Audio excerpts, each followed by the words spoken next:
Hazrat Ali roziyallohu anhu shunday deydilar. Payg'ambarimiz sollallohu alayhi va sallam Fatima roziyallohu anhoni turmushga berayotganda quyidagicha jihozladilar. Bir parcha mato, ya'ni qatifa degan, bir charm idish va bir teri yostiq. Uni ichiga izhir o'simligini tolasi tiqilgandi deydilar Imom Ahmad rivoyatlari. Mana birodarlar.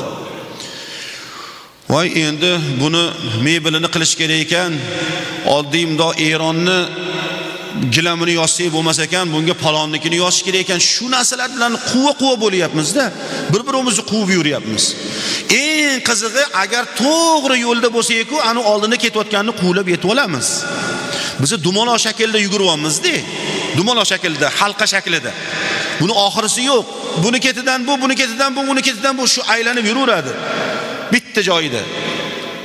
Agarda biz modomiki o'zimizni tartibga solmasak azizlar, Alloh subhanahu va taoloning bu qilayotgan isroflarimiz uchun iqobi qattiq bo'ladi.